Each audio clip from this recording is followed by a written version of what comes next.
ladies and gentlemen. The story you are about to hear is true. The names have been changed to protect the innocent. Dragnet is brought to you by Chesterfield, made by Liggett and Myers. First major tobacco company to bring you a complete line of quality cigarettes.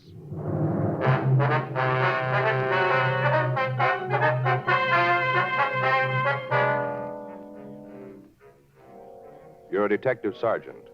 You're assigned to homicide detail. A young man walks into your office and tells you he has a problem. From the way he talks, you know it's serious. Your job, listen. Today, friends, you hear these three words everywhere. Chesterfield's for me. The Chesterfield you smoke today is the best cigarette ever made. Best for you, because Chesterfield gives you proof of highest quality, low nicotine. The taste you want, the mildness you want. Chesterfield is best for you because it's tested and approved by 30 years of scientific tobacco research. Chesterfield is best for you because it has an established good record with smokers, proven by test after test. Yes, friends, the Chesterfield you smoke today is the best cigarette ever made. For the taste you want, the mildness you want. Join the thousands now changing to Chesterfield. Always say, Chesterfield's for me.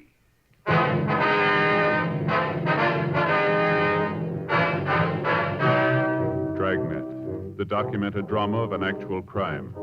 For the next 30 minutes, in cooperation with the Los Angeles Police Department, you will travel step by step on the side of the law through an actual case transcribed from official police files.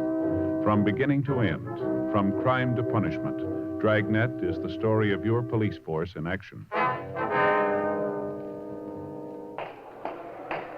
It was Wednesday, September 8th. It was cold in Los Angeles. We were working the day watch out of homicide detail. My partner's Frank Smith. The boss is Captain Lorman. My name's Friday. I was on my way back to the office from R&I, and it was 10:14 a.m. when I got to room 42. Homicide. Pardon me, sir. Yes, sir. Are you a policeman? Yes, sir, that's right. What can I do for you? I want to talk to somebody. I'm not sure who, though. Well, if you tell me what it's all about, I might be able to help you. Well, I got to be sure it's the right person. You can understand that, can't you? Yes, sir. My name's Paul Marcus. All right, Mr. Marcus, what is it you want to talk about? You work in there in the homicide department? That's right. You know all about murders, then, huh? You want to come into the office and talk? No, I don't want to go in there. Is there someplace else we can go? I'd like to talk to you alone. This is kind of a personal thing. All right, sir. Come on down the hall, the interrogation room. Nobody else there? No. Well, that's good, because like I told you, this is a personal matter. I need your advice. All right, sir, this way. This is the first time I've ever been in the police department. I feel kind of funny just walking in and talking personal things to a stranger. Yes, sir, I can understand. Go ahead. Mm-hmm. Want to sit down right there? Thank you. All right, you want to tell me about it? You mind closing the door? All right. All right, now what's your problem, Mr. Marcus? I told you it was personal. Yes, I know. I want to be sure I handle it right. I could get in a lot of trouble if I didn't. Mm-hmm. Been trying to figure out what to do about it for a week now and couldn't find the right answer. That's why I came here. You guys should know. All right, now if you'll just tell me what's bothering you, we might be able to do something for you. Uh-huh. A whole week and no answer. I sure hope you got it for me. I'm sorry, Mr. Marcus, but if you don't tell me what this is all about, there's nothing we can do. Well, it's nothing big, just a personal problem. I just want to know how to handle it. All right, go ahead. I killed a woman.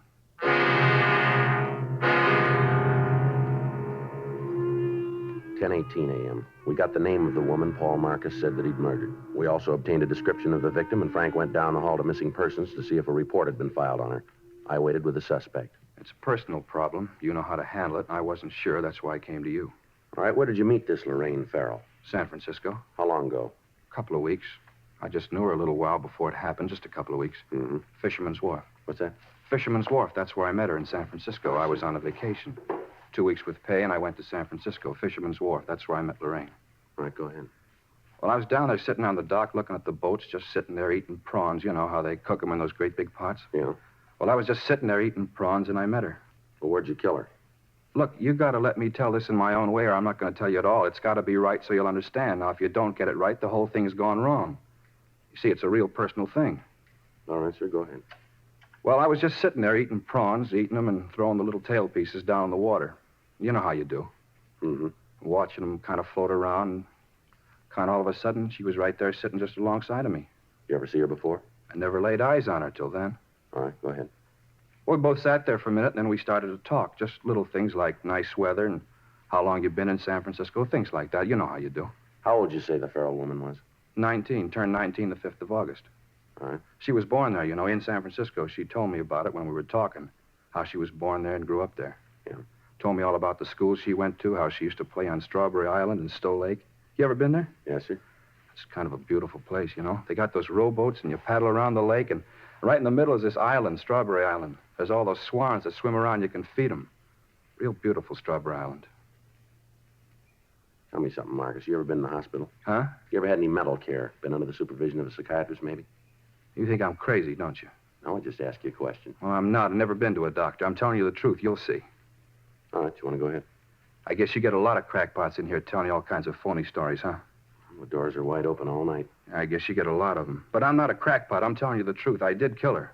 But it's important you know why I did it. I got to tell you the right way. If I don't, none of it's going to be any good. When'd you kill her? September 1st. That's the day we left. September 1st. That'd be a week ago today, huh? Yeah, September 1st. Joe? Yeah. See you in a minute. All right, just a minute, Marcus. Mm-hmm. All right, what do you got? Well, I checked missing persons. Yeah. I got a report on the girl, same name, description matches. When'd she disappear? September 1st. Well, that fits in with what he told us. Yeah, but there's something that doesn't. What's that? She's 16 years old.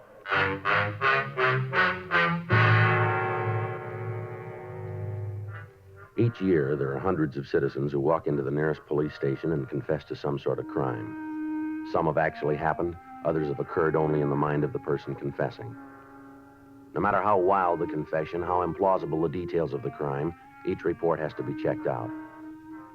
To doctors, such cases are clinical, but to the working detective, they're the cause of a lot of legwork and a great deal of checking.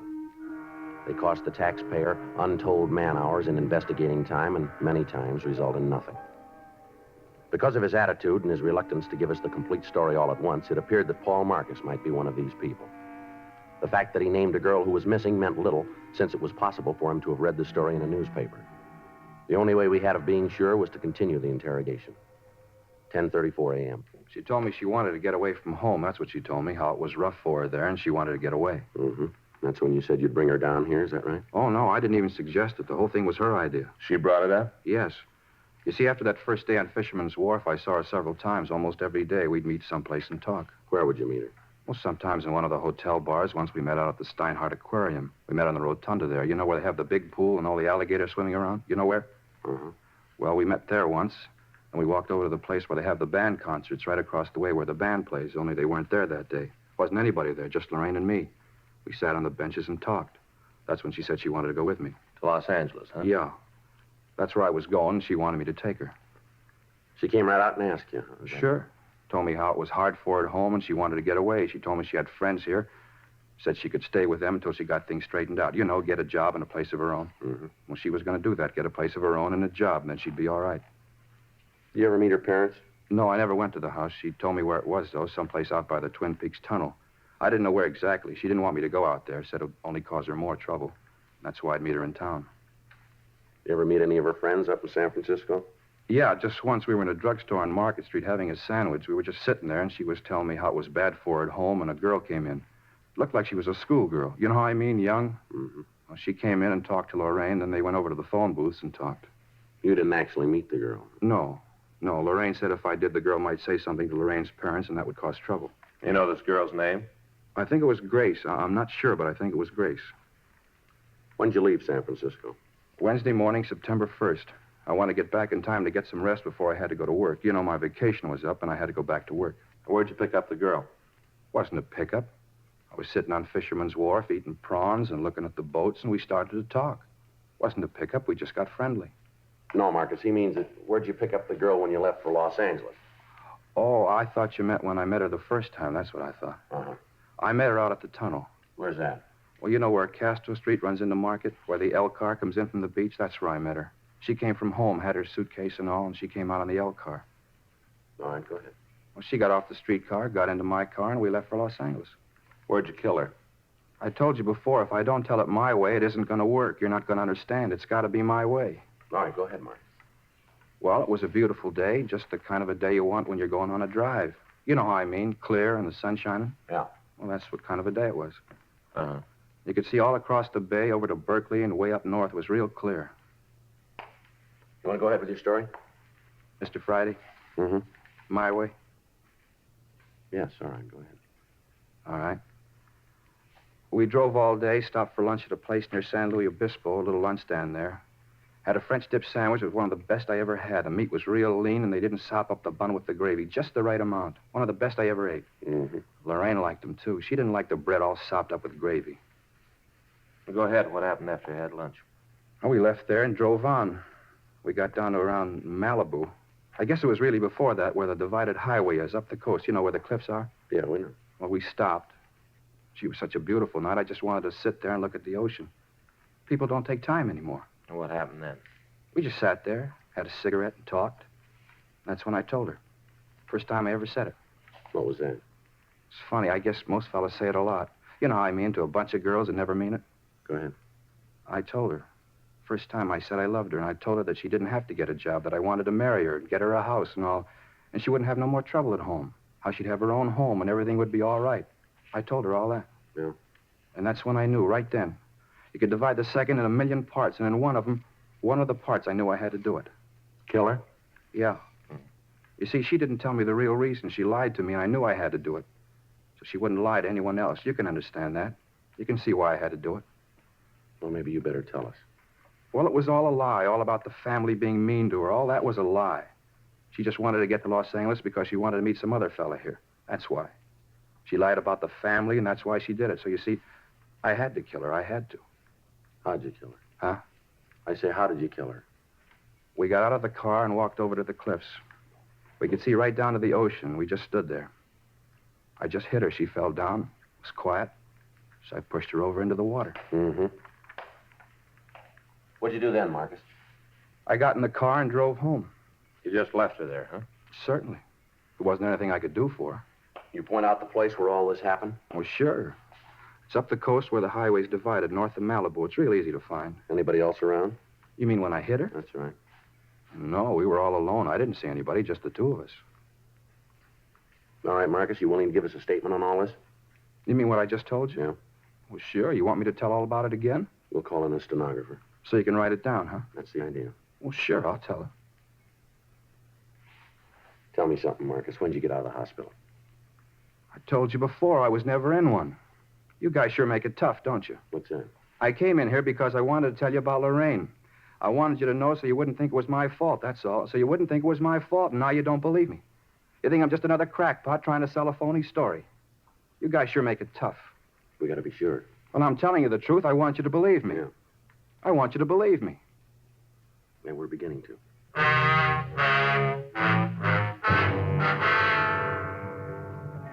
A statement was taken from the suspect, and he was booked in at the main jail on a charge of suspicion of violation of Section 187 PC, murder.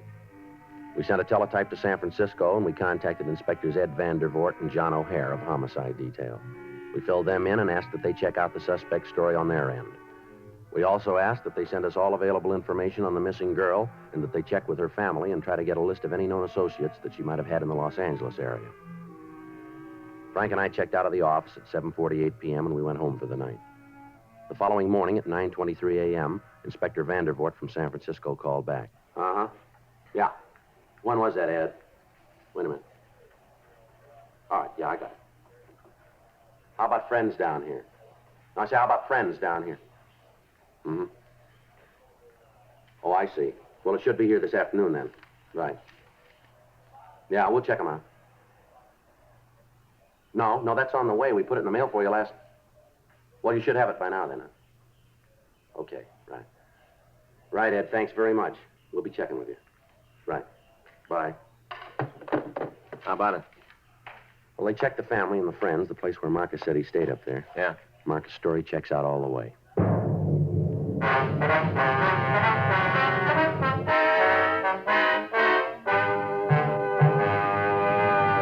You are listening to Dragnet, the authentic story of your police force in action. One of the biggest comedy hits of the year. That's how the movie critics are describing Bob Hope's latest Paramount picture, Casanova's Big Night. Like so many other millions of smokers, Bob and Audrey Dalton, who appears with him in the picture, say Chesterfields for me. First, Audrey Dalton. I changed to Chesterfield king size because I think it's better than any other king size cigarette. Bob Hope says, 5 years. That's how long I've been smoking Chesterfields. And they have what it takes to satisfy me.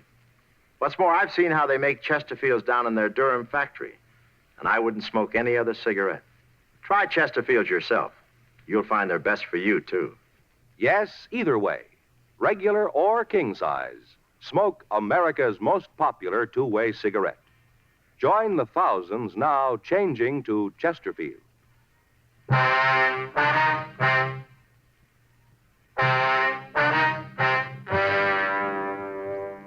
In the phone conversation, we learned that all of Lorraine Farrell's friends and relatives had been interviewed and their stories checked with the one given us by the suspect, Marcus.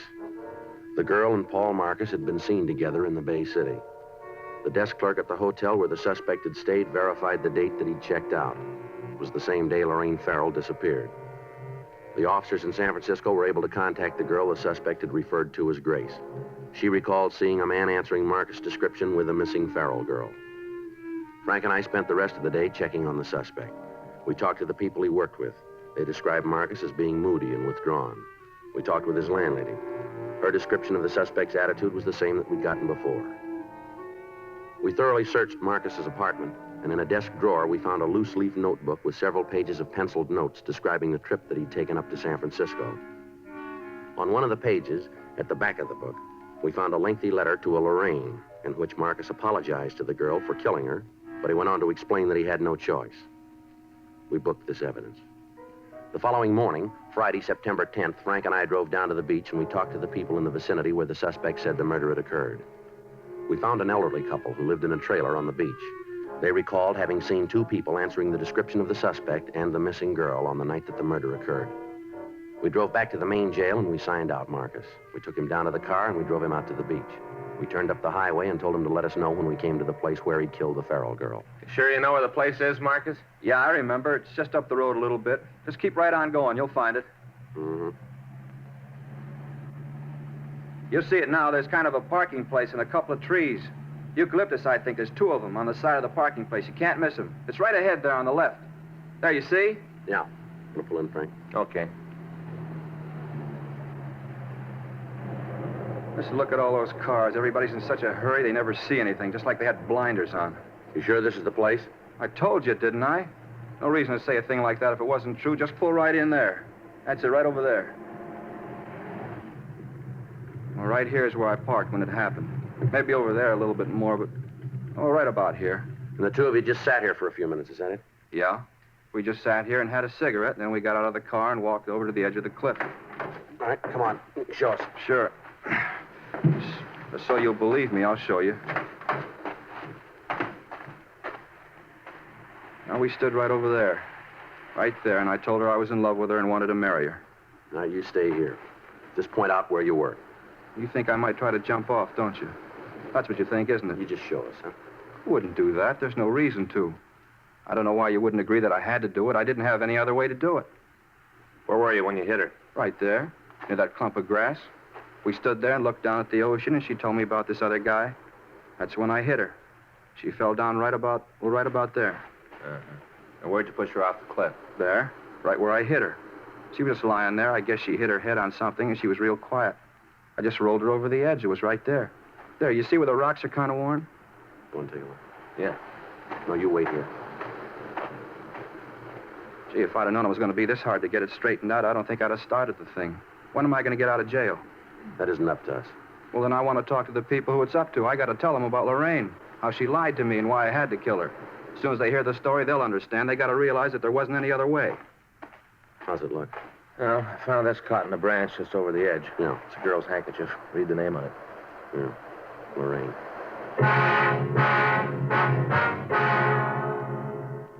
Friday, September 10th, 3:46 p.m. We contacted the crime lab and asked them to come out and go over the scene. Officers stood by so that any physical evidence would not be disturbed until Lieutenant Lee Jones and his men had an opportunity to go over it. Frank and I, along with the suspect, drove back to town where we made arrangements with the city lifeguard service to search for the body. The following morning, a boat equipped with diving gear left Santa Monica Harbor and took a course north. Experienced deep-sea divers searched the crevices in the rocks beneath the cliffs. All of the sea bordering the vicinity was gone over. There was no trace of a body. The shoreline on either side of the murder spot was checked. Still no trace of the missing girl. In the meantime, 2 additional teams of men were assigned to check out the friends of Lorraine Farrell. They carried pictures of Paul Marcus and attempted to dig out any information on the suspect and the missing girl. 6:42 p.m., Sunday. We called the main jail and asked that the suspect be brought to the city hall for additional questioning. I had a reason to do what I did, a good reason. Now, you let me talk to the responsible people around here, and I'll have them tell you. I'm getting a little tired of being shoved around. You just bring in the boss and let me talk to him. What day did you say that you left San Francisco? September 1st. I thought it was the 2nd. The 1st.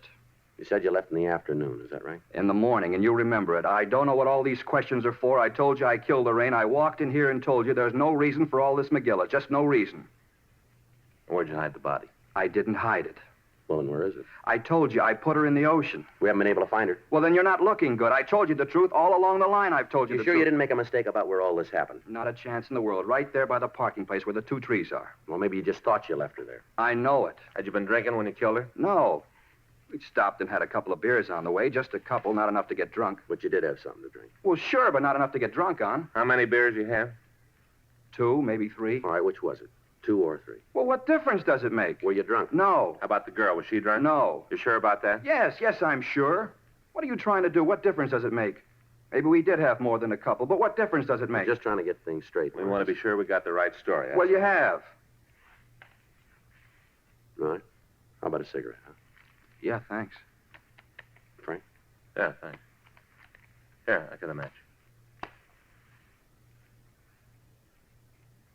Hey, wait a minute. Don't light his, too. That's bad. What do you mean?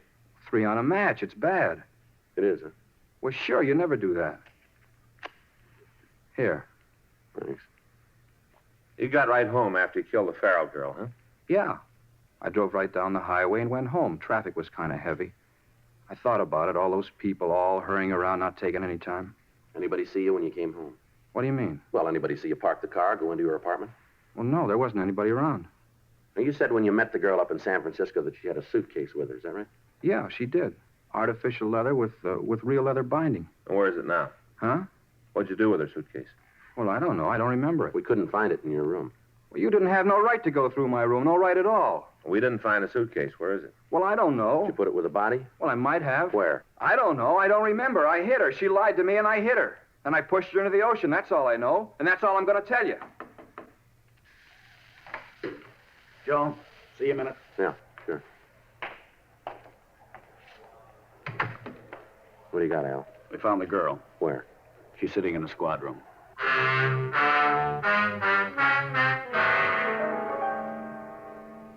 Frank stayed with the suspect in the interrogation room, and I went with Sergeant Al Olivas up to the office.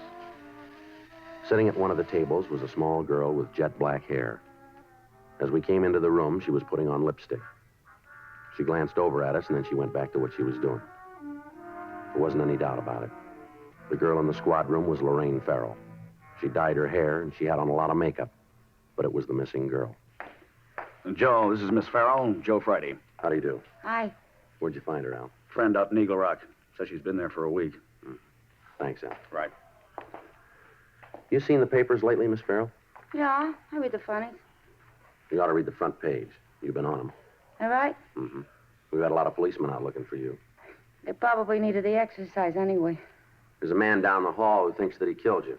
That creep, Paul? Yeah, Paul Marcus, that's his name. Real creep. I was glad to get away from him. Oh, gosh, he tried to give me about our home. What a baloney. He's a real creep. You ought to keep an eye on him. He's going to wig one of these days. Is that so? Yeah.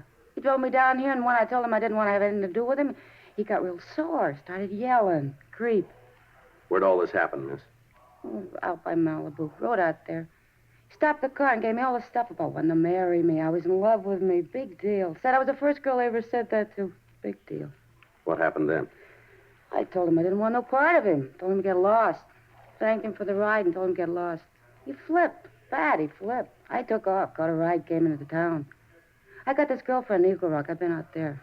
You ought to watch that guy, though. Mm-hmm. How old did you tell him that you were? I don't know. Forget. I think 19, something like that. Forget. Mm-hmm. He confessed to killing me, huh? That's right. flipped. He's a wig. Let's take a walk, huh? Where? Come on. Sure. I got nothing to lose. Can you guys drive me back to Eagle Rock tonight? I got a date. I got to be back pretty quick. You're not going to go back to Eagle Rock. Who says so? We're going to have to hold you. For what? I haven't done anything. Well, you're a minor. We've got a missing report filed on you. Your folks are pretty worried. They're always worrying about something. If there ain't nothing for them to worry about, then they worry about that. Well, it doesn't make any difference. We're going to have to hold you. You just try it, cop. You just try it. You'll find out you got more trouble than you came in one lump. Uh-huh. In here.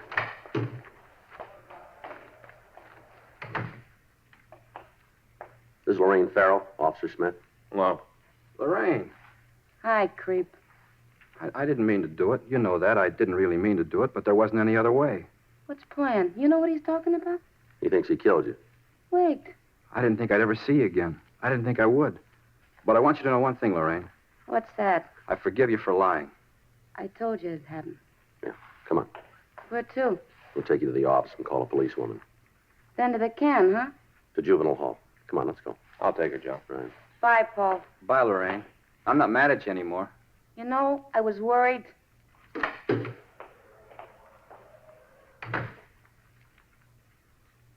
Sergeant? Yeah. I want you to know how I appreciate it. Yeah, what's that? What you tried to do, I think was real fine, thanks. I don't know what you mean. You didn't fool me a bit. What? I know I killed her.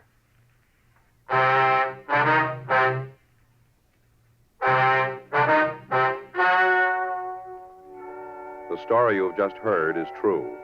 The names were changed to protect the innocent. On October 4th, the hearing was held in Department 98, Superior Court, State of California, in and for the County of Los Angeles. In a moment, the results of that hearing. Now, here is our star, Jack Webb. Thank you. Earlier, George Fenneman told you exactly why the Chesterfield you smoke today is the best cigarette ever made. And best for you. Now, the rest is up to you. Get a carton or two for yourself. Smoke them and you'll say, as we do, it's Chesterfields for me.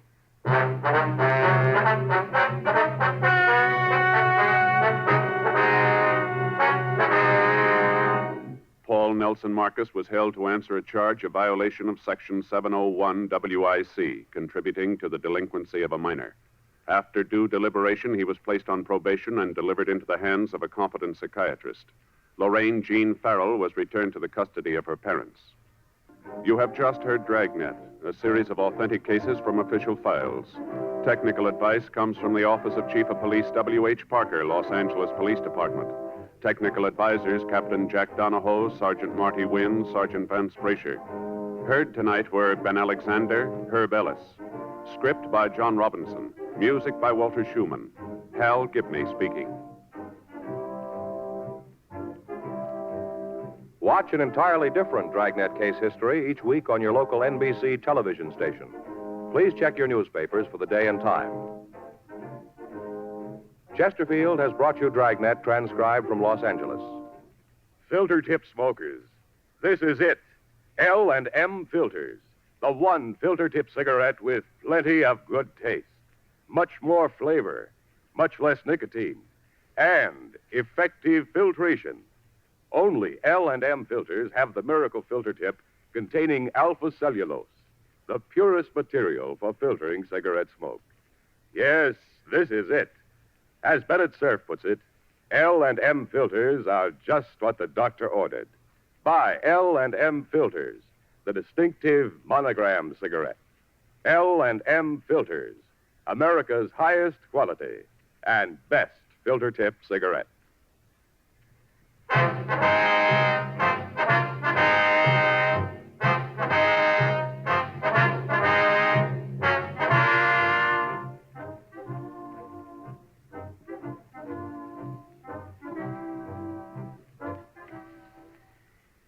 Hear Frank Sinatra as Rocky Fortune following John Cameron Swayze and the news on the NBC Radio Network.